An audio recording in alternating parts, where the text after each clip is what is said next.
Good morning students. देखिए आज हम बात करेंगे कॉम्पटन इफेक्ट। आपके यहाँ फर्स्ट ईयर में फिजिक्स में एक चैप्टर है, चैप्टर कह लीजिए या एक बुक का एक पार्ट है क्वांटम मैकेनिक्स, उसी का एक टॉपिक है कॉम्पटन इफेक्ट। तो कॉम्पटन इफेक्ट आपको नाम से ही पता चल रहा होगा, ये एक वैज्ञानिक का नाम है कॉम्पटन। इन्होंने दिया कब था? 1923 में इन्होंने ये बताया था, एक एक्सपेरिमेंट किया था। देखिए इस इफेक्ट के अनुसार क्या है कि लाइट जो है ये एक एक्सपेरिमेंटल प्रूफ है कि light as a particle treat की जाए। ठीक है, लाइट को हम एज ए पार्टिकल ट्रीट कर सकते हैं, एक्सपेरिमेंटल एविडेंस है ये एक तरीके से कह सकते हैं। तो इनके अनुसार क्या हुआ कि इन्होंने एक्सरे फोटोन लिया। एक्सरे आप लोगों ने कराया होगा, देखा नहीं होगा, कराया होगा। ठीक है, तो एक्सरे एक फोटोन लिया, इन्होंने क्या किया, एक एटम पे उसको कोलाइड कराया। ये फोटोन है, ये इससे टकराया, इसकी एनर्जी थी h और इसका जो मोमेंटम था वो p। ठीक, कोलिजन से पहले की बात हम कर रहे हैं। अब ये क्या हुआ, ये फोटोन है, ये इससे कोलाइड किया और कोलाइड करने के बाद ये क्या है, एटम है, ये एट रेस्ट पे है, ये रेस्ट पे है ये। तो यहां पर जो इलेक्ट्रॉन है वो भी रेस्ट पे है। ठीक है, जो इसके अंदर इलेक्ट्रॉन्स हैं वो भी रेस्ट पे है। तो ये क्या हुआ कि इससे टकराने के बाद, कोलाइड होने के बाद, ये इलेक्ट्रॉन एक डायरेक्शन में चला गया और ये फोटोन दूसरी डायरेक्शन में मूव कर गया। मान लीजिए ये फोटोन थीटा एंगल पर मूव किया, इसकी जो एनर्जी और मोमेंटम में कुछ चेंजेस हुए। एनर्जी मान लीजिए इसकी एनर्जी ई प्राइम हो गई और मोमेंटम हो गया पी प्राइम। ठीक है, ये क्या है, स्कैटर्ड फोटोन है, स्कैटर्ड फोटोन है। ये क्या है, रिकॉइल्ड इलेक्ट्रॉन, रिकॉइल्ड इलेक्ट्रॉन। ठीक है, इसकी जो एनर्जी है इलेक्ट्रॉन की, हम उसको कह रहे हैं कि ई सफिक्स में ई और मोमेंटम है पीई। अब इसमें हो क्या रहा है ये हमको देखना है। ठीक है, ये एक्सपेरिमेंट उन्होंने किया था। इस एक्सपेरिमेंट के अनुसार जब हम देखते हैं, इसमें दो कंजर्वेशन लॉज लगाते हैं हम। ठीक है, एक मोमेंटम कंजर्वेशन और दूसरा लगाते हैं एनर्जी कंजर्वेशन। एक्चुअली हो क्या रहा है कि इससे फोटोन टकराया और टकराने के बाद फोटोन स्कैटर्ड हो गया। इसका मतलब क्या था कि ये जो जब हमने एक्सपेरिमेंट करके देखा तो इसकी जो वेवलेंथ थी, जो हमने इंसिडेंट फोटोन कराया था उसकी जो वेवलेंथ थी और ये स्कैटर्ड फोटोन है इसकी जो वेवलेंथ है उसमें कुछ चेंजेस हुए। मतलब उसमें कुछ चेंजेस क्या हुए कि वो वेवलेंथ इंक्रीज होगी। इंक्रीज हो गई तो उसका मतलब है कि उसमें कुछ शिफ्ट आ गया। उस शिफ्ट को हम कह रहे हैं कॉम्पटन शिफ्ट। ठीक है, उस शिफ्ट को हम कहते हैं कॉम्पटन शिफ्ट। तो हम क्या कर रहे हैं कि इसमें दो कंजर्वेशन लॉ लगाएंगे। पहला conservation law, according to linear momentum conservation. Linear momentum conservation का मतलब है कि जब इनिशियल में जब हमने फोटोन इस पे स्कैटर कराया, कोलाइड कराया, उसकी जो इनिशियल मोमेंटम है वो फाइनल मोमेंटम के बराबर होना चाहिए। इनिशियल मोमेंटम कितना है, p। फोटोन का मोमेंटम था p, इलेक्ट्रॉन का मोमेंटम कितना है p प्लस स्कैटर्ड फोटोन का मोमेंटम कितना है p प्राइम। ठीक है, तो यहां से हम p की वैल्यू निकाल सकते हैं। मतलब मोमेंटम ऑफ रिकॉइल्ड इलेक्ट्रॉन कितना हुआ, p माइनस p प्राइम। इसको कुछ इक्वेशन दे देते हैं। ठीक, अब आपको पता है कि जब ये इलेक्ट्रॉन रेस्ट में है तो इसकी कुछ रेस्ट मास एनर्जी होगी, काइनेटिक एनर्जी इसमें नहीं होगी कि रेस्ट में। रेस्ट मास एनर्जी कितनी है इसकी, उसको हम कह रहे हैं ई नोट।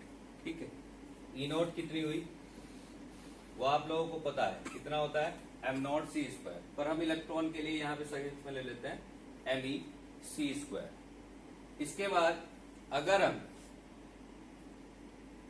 रिकॉइल्ड इलेक्ट्रॉन की एनर्जी निकालना चाहें तो वो कैसे निकालेंगे?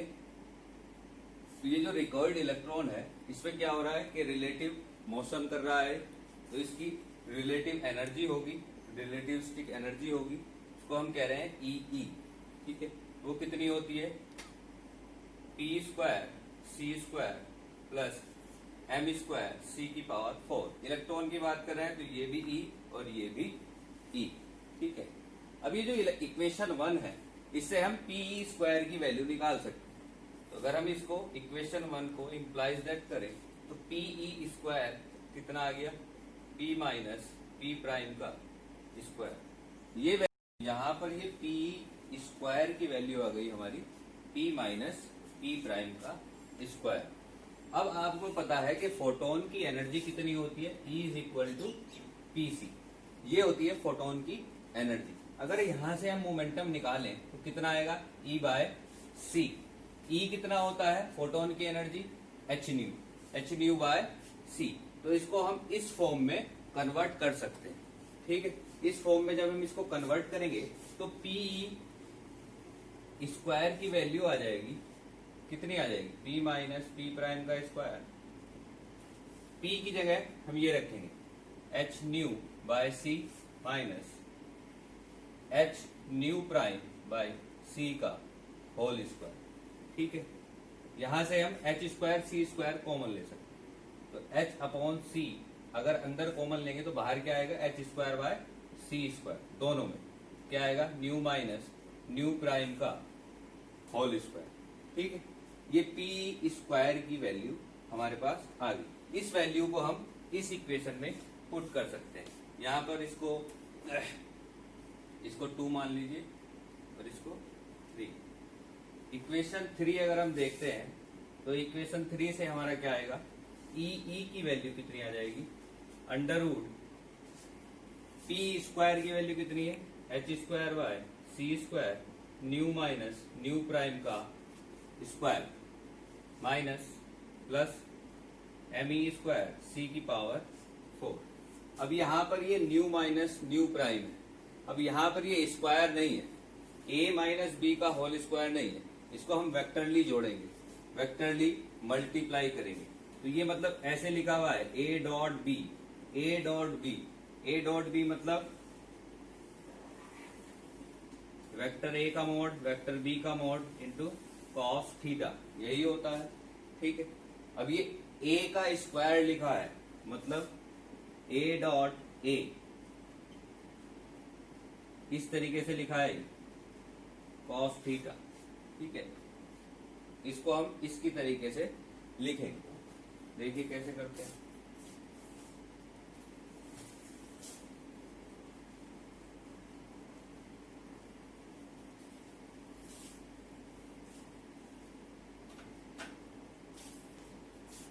ई की वैल्यू कितनी आ गई? Under root H square by C square, nu कितना है? अच्छा, यहां पर एक सी स्क्वायर और था, यहां पर सी स्क्वायर से सी स्क्वायर कैंसिल, तो ये बचा एच स्क्वायर, ओनली क्या बचा? H square, nu minus nu prime का whole square plus M not M E square C की पावर 4। ये वैल्यू हमारे पास आ गई। अब देखिए आप ई की वैल्यू हमारे पास क्या आ गई? एच को हम बाहर ले सकते हैं, अभी नहीं, बाद में नहीं। न्यू माइनस न्यू प्राइम, ए का स्क्वायर मतलब new square minus nu prime square. ठीक है, ये plus minus 2 nu prime cos theta. Angle कितना था इनके बीच का? थीटा। स्कैटर्ड होने के बाद जो स्कैटर्ड फोटोन है उसके बीच का एंगल था theta, plus M E square C की पावर 4। ठीक है, अब यहां पर अगर हम एच स्क्वायर कॉमन ले लें, एच स्क्वायर अगर यहां पर कॉमन ले लें तो ये आ जाएगा nu square nu prime square two nu nu prime cos theta plus M E square C की पावर 4 अपॉन एच स्क्वायर इसके अपॉन में चला जाएगा क्योंकि यहाँ पर हमने कॉमन लिया है, और जब यहाँ पर एच स्क्वायर कॉमन लिया है तो बाहर जगह कितना बचेगा एच, तो ये हो गया ई की वैल्यू इतनी आ गई। ठीक है, ये ई आ गया हमारा, ये पीई स्क्वायर आ गया, पीई स्क्वायर हमने यूज कर लिया है पहले। ठीक है, अब क्या करेंगे हम, ये हमारा मोमेंटम कंजर्वेशन लगाया, अब लगाएंगे हम energy conservation by conservation of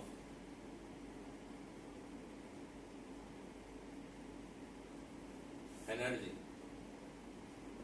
ठीक है, एनर्जी कंजर्वेशन करेंगे तो क्या हो रहा था हमारे डायग्राम में देख लीजिए एक बार, ये एटम था, इससे स्कैटर्ड करके यहाँ से थीटा एंगल में स्कैटर्ड हो रहा था, तो क्या हो गया था, इसकी जो एनर्जी थी वो ई थी, मोमेंटम पी था, इसकी मोमेंटम पी प्राइम था, ये पी था और ये ई था। एनर्जी कंजर्वेशन जब अप्लाई करेंगे तो इसकी एनर्जी कितनी है ई प्लस, फिर ये रेस्ट मास है तो rest mass energy E not.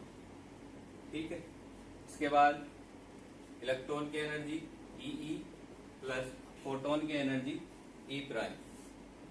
ठीक है, ये होगी एनर्जी कितनी है, फोटोन की एनर्जी शुरू में ही बताया था, ई कितना है यहाँ पर एच न्यू, तो यहाँ पर H new plus E not क्या है, ये रेस्ट मास एनर्जी है, तो रेस्ट एनर्जी को हम दिखा रहे हैं एम ई सी स्क्वायर। ई की वैल्यू कितनी है, ये रही हमारे पास, ई की वैल्यू है H under root nu square nu prime square minus 2 nu prime cos theta. ठीक है, plus M E square C की पावर 4 अपॉन एच स्क्वायर, ये हो गया हमारा ई की वैल्यू, प्लस ई प्राइम जो स्कैटर्ड फोटोन है उसकी एनर्जी कितनी है एच न्यू प्राइम। अब ये अगर वैल्यू हम इधर ले जाएं, ठीक है, सभी में लगभग एच आ रहा है, इसमें भी एच है, इसमें भी एच है, इसमें भी एच है, इसमें भी एच है, अगर एच कॉमन ले ले तो क्या हो जाएगा, यहाँ पर बचेगा न्यू।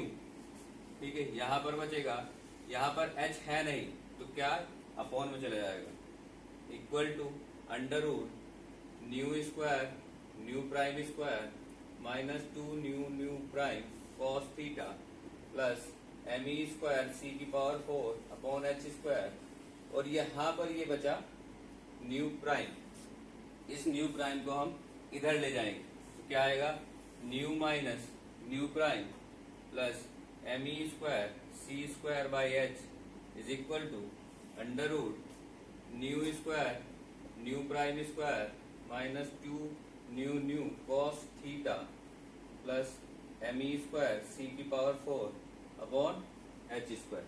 देखिए यहाँ पर वैल्यू अंडर रूट में लिखी हुई है, यहाँ पर सिंपली ऐसे ही लिखी गई है, तो इसको क्या कर सकते हैं हम स्क्वायर कर सकते हैं, दोनों ओर का हम क्या कर सकते हैं स्क्वायर कर सकते हैं। तो दोनों ओर का स्क्वायर करेंगे क्या आ जाएगा nu minus nu prime plus M E square C square upon H का होल स्क्वायर। ठीक है, ये होल स्क्वायर हो गया, इसका अंडर रूट का स्क्वायर करेंगे तो अंडर रूट खत्म हो जाएगा, nu square nu prime square 2 nu prime cos theta plus M E square C की power 4 upon H square. Square खोलिए इसका, क्या होगा a plus B plus C का होल स्क्वायर लिखा हुआ है, तो क्या होता है a स्क्वायर मतलब न्यू स्क्वायर, दूसरा क्या है बी स्क्वायर माइनस का है तो ये प्लस का हो जाएगा न्यू प्राइम स्क्वायर प्लस सी स्क्वायर मतलब एम ई स्क्वायर सी की पावर 4 अपॉन एच स्क्वायर, ये हो गया प्लस 2ab, यहाँ पर देखिए एक माइनस है एक प्लस में है तो ये चिन्ह आ जाएगा माइनस का, 2 न्यू प्राइम माइनस 2bc, तो 2bc कितना हुआ 2 nu prime M E square C square upon H ठीक है, 2Ca plus 2 nu Me² C² upon H is equal to किसके है, किसके बराबर है ये किसके बराबर है, nu prime square minus 2 nu prime cos theta plus Me² C⁴ upon H²। देखिए कुछ टर्म्स मैच कर रहे हैं, ये वाला टर्म इससे कट गया, ये वाला टर्म इससे कट गया, ये टर्म इससे कट गया, क्या बचा, उनको एक जगह करके लिख लेंगे। देखिए ये भी न्यू प्राइम का फैक्टर है, ये भी न्यू प्राइम का फैक्टर है, तो इस फैक्टर को हम इधर ले जा रहे हैं और इन दोनों फैक्टर को एक साथ ले रहे हैं। तो ये आ गया 2 nu Me² C² upon H minus 2 nu prime Me² C² upon H is equal to, इसको इधर ले जाएंगे तो ये पॉजिटिव वैल्यू हो जाएगी, 2 nu prime minus 2 nu prime cos theta, दोनों एक जैसे ही टर्म्स हैं तो कॉमन ले लीजिए यहाँ पर, 2 न्यू प्राइम क्या बचा 1 माइनस कॉस थीटा। ठीक है, यहाँ पर देखिए क्या सब कुछ कॉमन आ रहा है, बस ये दोनों अलग है, तो इसको हम कॉमन ले सकते हैं, 2 Me² C² अपॉन H, अंदर क्या बचा न्यू माइनस न्यू प्राइम।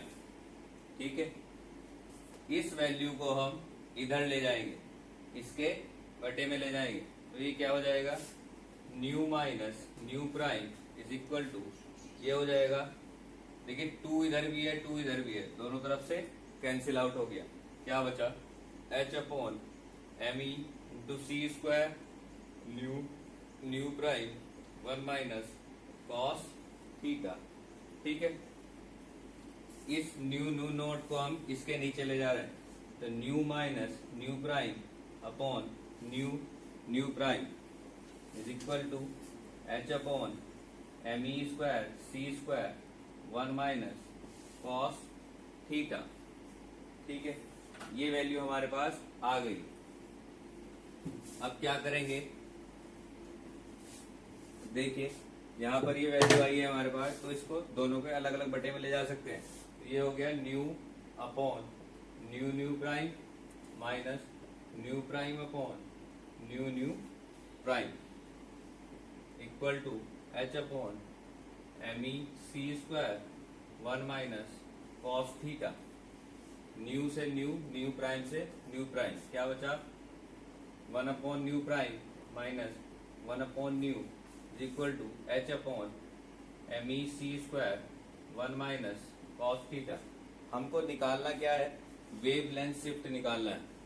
ठीक है, वेवलेंथ और फ्रीक्वेंसी में हमें संबंध पता है, क्या होता है, न्यू बराबर होता है C अपॉन लैम्डा। अगर हमने यहाँ से लैम्डा की वैल्यू निकाले तो C अपॉन न्यू आ जाएगी।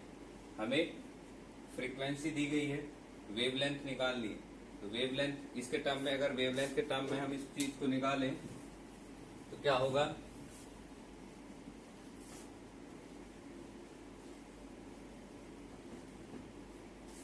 वेवलेंथ के टर्म में निकालें तो ये क्या आ जाएगी वैल्यू, डेल्टा लैम्डा हम निकालना चाहते हैं। ठीक है, क्या आ गया, lambda prime minus lambda prime minus lambda, तो लैम्डा प्राइम को क्या कहेंगे, C upon nu prime minus C upon new. देखिए C यहाँ पर हम कॉमन ले सकते हैं, क्या बचेगा 1 minus nu prime minus 1 upon new. ये वैल्यू हमारे पास, इसकी वैल्यू है यहाँ पर दी गई है, हमें निकाली है, तो ये कितना आ गया, C into H upon Me² 1 minus cos theta, एक C से एक C कट गया, कितना बचा MEC 1 माइनस कॉस थीटा। किसकी वैल्यू आ गई है, वेवलेंथ शिफ्ट। इस वेवलेंथ शिफ्ट को ही हमें निकालना था, तो क्या है, इसका मतलब क्या हुआ, ये किस पे डिपेंड कर रहा है, यहाँ पर देखिए ये भी कांस्टेंट है, ME भी कांस्टेंट है, ये मास ऑफ इलेक्ट्रॉन्स है, ये C है, ये भी स्पीड ऑफ लाइट है, ये भी कांस्टेंट वैल्यू है। तो वेवलेंथ शिफ्ट किस पे डिपेंड कर रहा है, ओनली थीटा एंगल पे डिपेंड कर रहा है। ये स्कैटरिंग एंगल है उस पे डिपेंड कर रहा है, इंटेंसिटी पे डिपेंड नहीं करेगा। तो आपको ध्यान रखना है कि वेवलेंथ शिफ्ट ओनली किस पे डिपेंड करता है, स्कैटरिंग एंगल पे डिपेंड करता है। ठीक है, तो यही हमारा कॉम्पटन इफेक्ट था।